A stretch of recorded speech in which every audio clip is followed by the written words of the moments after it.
my absolutely beautiful Gemini friends, and welcome to your horoscope for December of 2021. It is our last forecast together of the year, in terms of the monthlies anyways, and I just want to say thank you so much for spending some time with me either again this month, or if you're new here, for stopping by and checking in. It's a privilege and an honor to get to talk about what's going on in the sky. So I don't want to waste a minute of your time. Let me tell you what is going on so you can get out and enjoy it. First and foremost, you guys know I love to collaborate with Astrology Hub, and we have got the 2022 free forecast panel event coming up, and this is fun. We do this just about every year, where we sit down with a panel of master astrologers and talk about what's coming up astrologically for the year, and I would love for you to join me over there. I am all about getting you good quality information, and also making sure that if you want to learn and expand your astrology knowledge, you have resources to be able to do that. So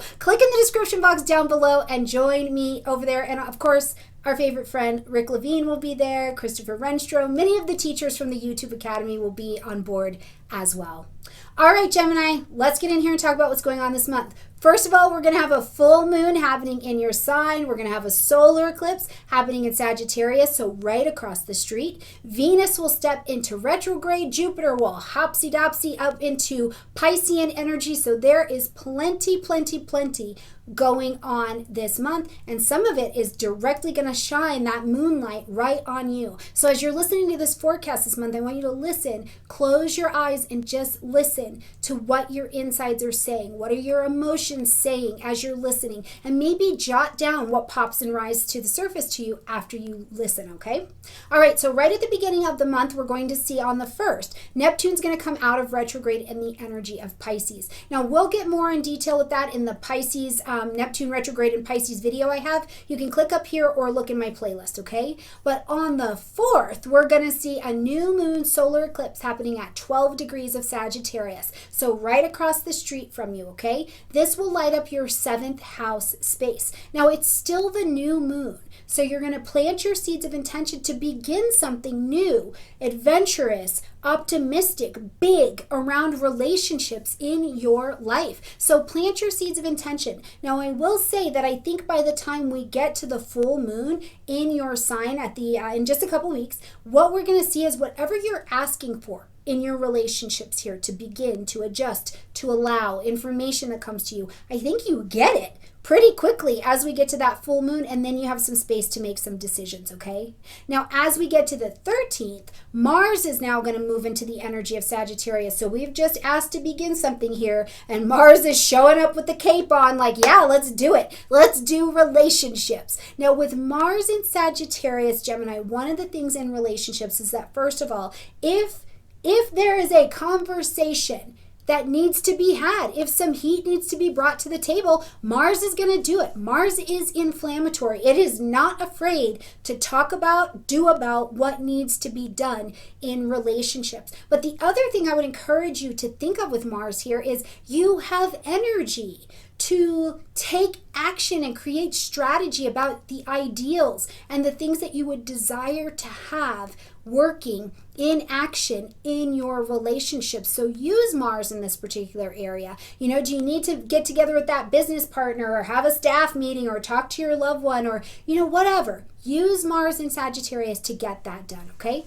When we get to the 13th, we're going to see Mercury move into the energy of Capricorn. This will light up your 8th house space. Now, Mercury and Capricorn, we get serious.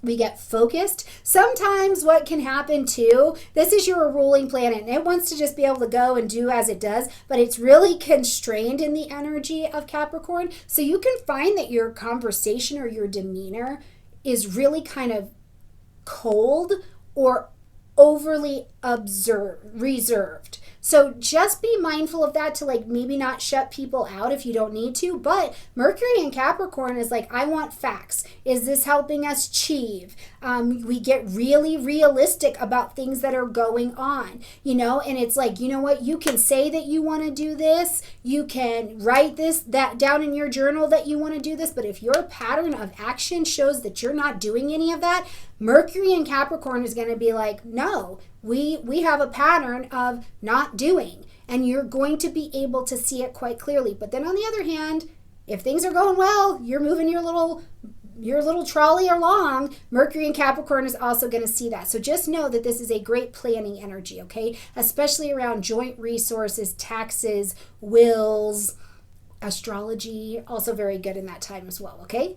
On the 18th, we've got the full moon happening in your sign, so lighting up your first house. The full moon says something has to be ended, acknowledged, or adjusted. We need to bring a shift of direction to something going on with you. Now, for some of you, I do think because it's a lunar event, you could find that you are having to reconnect with your body, your physical body in some way.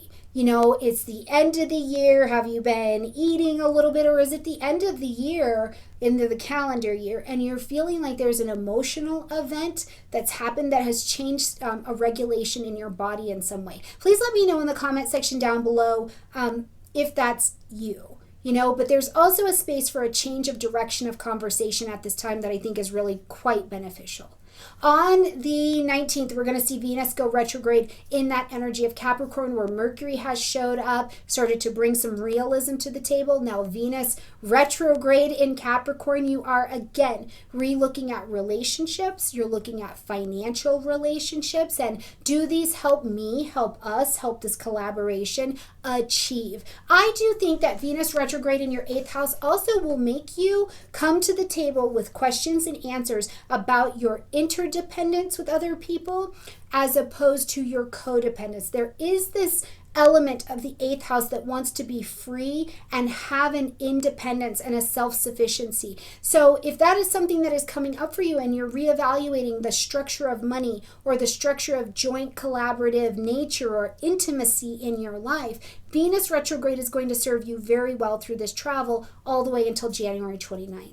On the 21st, we're going to see the sun move into the energy of Capricorn. So now the gang is all here. They're in the 8th house. Things that have to do with joint resources, intimacy, sex, babies, astrology. There's a lot that goes into the 8th house, but whatever is happening, the places you feel like are your soft, vulnerable underbelly, these are the areas of transformation that all of these energies are working into.